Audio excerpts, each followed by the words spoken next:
Halo teman-teman semua, selamat datang di YouTube channel aku dan selamat datang kembali buat teman-teman yang udah pernah nonton di YouTube channel aku. Nah, sebelumnya teman-teman, kenali nama aku Ali dan di video kali ini aku bakal share ke teman-teman semua tentang gimana sih peluang lolos SNBP di pilihan kedua. Namun sebelum itu jangan lupa untuk klik tombol subscribe dan bunyi notifikasinya supaya teman-teman dapat notifikasi apabila aku upload video terbaru lainnya. Oke teman-teman, langsung aja kita masuk ke pembahasan.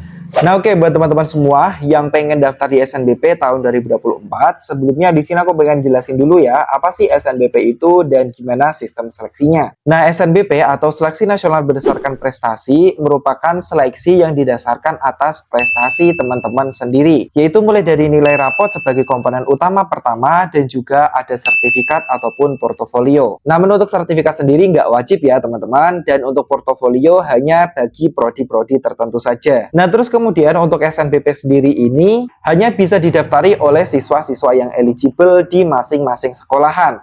Dengan kuota siswa eligible itu berbeda dari masing-masing sekolahan. Nah terus kemudian teman-teman yang harus teman-teman ketahui dari sistem seleksi di SNBP ini tahun 2024, teman-teman harus mengetahui bahwa urutan pilihan prodi itu merupakan pilihan atau prioritas teman-teman. Jadi nanti kan teman-teman ada dua pilihan prodi itu. Nah, teman-teman akan diseleksi di pilihan pertama dulu, baru kalau semisal nggak lolos diseleksi di pilihan kedua. Mengenai pilihan prodi di SNBP tahun 2024 ini juga ada maksimal pilihan PTN. Nah, untuk pilihan prodi kan maksimalnya 2 nih. Nah, untuk PTN juga maksimalnya 2 PTN.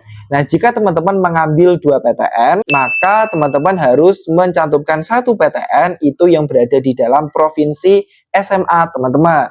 Misal nih, aku dari Jawa Tengah, SMA aku. Berarti nanti ketika aku daftar di SNBP, aku pengen milih 2 PTN, 1 PTN di luar provinsi Jawa Tengah, dan 1 PTN harus berada di dalam provinsi Jawa Tengah. Seperti itu ya. Terus kalau semisal milih kedua PTN di dalam provinsi Jawa Tengah atau seprovinsi dengan SMA, apakah boleh? Jawabannya boleh banget. Nah, jadi teman-teman boleh milih 1 PTN di dalam provinsi atau di luar provinsi, 2 PTN yang masih seprovinsi ataupun 2 PTN yang berbeda provinsi. Maksudnya 1 PTN dalam provinsi dan 1 PTN di luar provinsi. Nah, sampai sini paham kan ya? Nah, oke kalau gitu kita lanjut ya mengenai peluang lolos di pilihan kedua. Nah, sebelum kita masuk di peluang lolos di pilihan kedua, di sini aku bakal membahas dulu tentang peluang lolos di SNBP dari tahun ke tahun.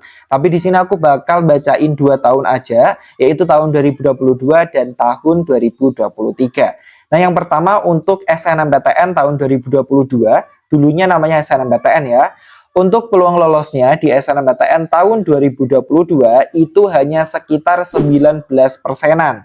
Sedangkan untuk peluang lolos SNBP tahun 2023 kemarin itu sekitar 21%. Ya ada kenaikan tetapi masih nggak ada 1/4 dari yang daftar itu lolos. Yang artinya cuma sedikit atau sangat kecil banget peluang lolos kita di SNBP. Oke, terus gimana dengan peluang lolos di pilihan kedua? Oke, untuk peluang lolos di pilihan kedua, mungkin di sini aku bakal jelasin sesuai dengan prioritas pilihannya dan juga dari segi data di tahun-tahun lalu ya. Udah aku jelasin tadi ya teman-teman ya, bahwa nanti teman-teman akan diseleksi di pilihan pertama dulu ya. Baru ketika teman-teman nggak lolos, nanti akan diseleksi di pilihan kedua. Nah, yang perlu teman-teman ketahui adalah PTN itu pasti akan memberikan kuota yang paling banyaknya di pilihan pertama. Sedangkan pilihan kedua itu sangat sedikit atau mungkin bahkan nggak ada. Nah, jadi tergantung PTN-nya masing-masing ya. Jadi untuk kuota di pilihan pertama itu pasti akan lebih banyak dibandingkan pilihan kedua. Karena ada juga yang sebagian mengatakan bahwa kuota di pilihan kedua itu cuma tambah-tambahan aja untuk melengkapi. Nah, terus kemudian yang kedua, di sini aku akan menjelaskan dari segi data yang lolos di SNMPTN maupun SNBP tahun sebelumnya. Nah, untuk SNMPTN tahun 2022 sendiri, untuk yang daftar di pilihan kedua, itu ada sekitar 520 orangan. Dan yang keterima hanya 11.000 orang, sekitar 11.000 orang. Dan itu pun nggak ada setengah dari yang keterima di pilihan pertama. Terus untuk yang SNBP tahun 2023, yang mendaftar di pilihan kedua ada sebanyak 579.000 orang, sekitar segitu. Dan yang keterima hanya sebanyak 15.000 orangan atau sekitar 15.000 orang. Nah, jadi sangat sedikit banget ya yang keterima di pilihan kedua. Meskipun sebagian udah keterima di pilihan pertama nih, tapi di pilihan kedua masih sangat sedikit banget untuk yang keterimanya. Nah, hal itu bisa terjadi karena tadi setelah aku jelasin ya, bahwa untuk kuota di pilihan kedua itu sangatlah sedikit dibandingkan yang di pilihan pertama. Sehingga untuk yang lolos di pilihan kedua pasti akan lebih sedikit. Nah, jadi sampai sini teman-teman paham ya. Jadi intinya untuk yang di pilihan kedua itu peluang lolosnya sangat kecil banget. Nah, terus gimana nih solusinya biar bisa memperbesar peluang lolos di SNBP, entah itu di pilihan pertama atau kedua? Karena kalau kita lihat lagi, data untuk lolos di SNBP itu sangat sedikit banget, yaitu cuma sekitar 19-21%. Nah, ini aku kasih solusinya ya buat teman-teman, diperhatikan dengan baik-baik, barangkali bisa bermanfaat buat teman-teman.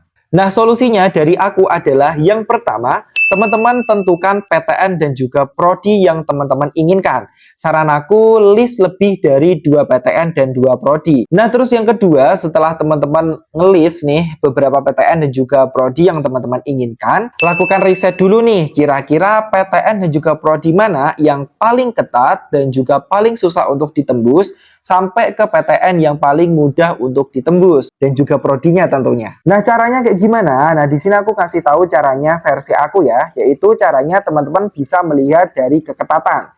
Keketatan semakin tinggi berarti peluang lolos semakin tinggi dan sebaliknya. Terus yang kedua, teman-teman bisa lihat dari jumlah alumni teman-teman yang udah lolos di SNBP tahun-tahun sebelumnya. Kalau semakin banyak berarti peluangnya semakin tinggi dari teman-teman untuk lolos ke sana. Terus yang ketiga dari segi nilai rapot dan juga sertifikat teman-teman.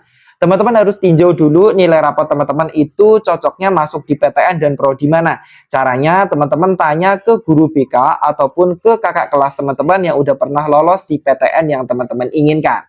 Nah, atau kalau semisal teman-teman nggak pengen nanya-nanya ribet, teman-teman bisa banget untuk caranya lihat video aku yang ada di atas ini. Nah, video aku di atas itu udah pernah aku jelasin gimana cara ngecek perkiraan atau prediksi nilai minimum untuk lolos SNBP di prodi dan juga PTN yang teman-teman inginkan. Nah, terus kemudian cara yang terakhir adalah pastikan teman-teman harus daftar di 2 prodi. Kenapa harus di 2 prodi? Karena kalau teman-teman nanti daftarnya di 1 prodi aja, teman-teman peluang lolosnya semakin kecil. Nah, kenapa semakin kecil? Karena kalau misal teman-teman nggak lolos di prodi itu, ya udah teman-teman nggak lolos di SNBP. Tapi kalau misal teman-teman daftar di 2 prodi, nanti kan kalau misal nggak lolos di 1 prodi, masih diseleksi di prodi yang pilihan kedua. Tetapi dengan catatan, teman-teman harus menaruh prodi dan juga PTN di pilihan kedua itu yang passing grade-nya atau yang grade-nya lebih rendah dibandingkan dengan PTN atau prodi di pilihan pertama. Nah, jadi kayak gitu aja untuk video kali ini. Semoga bisa bermanfaat buat teman-teman semua yang pengen daftar di SNBP tahun 2024. Semoga teman-teman bisa sukses. Dan buat teman-teman jangan lupa ya untuk klik tombol subscribe-nya dan juga like, komen juga. Dan juga jangan lupa untuk share video ini ke teman-teman kalian. Nah, oke teman-teman, sekian aja video dari aku dan juga penjelasan dari aku. Kurang lebihnya mohon maaf, kalau semisal masih ada yang ingin ditanyakan, coba teman-teman tulis di kolom komentar aja ya. Oke teman-teman, terima kasih sudah nonton video aku. Kita jumpa lagi di next video. Bye-bye.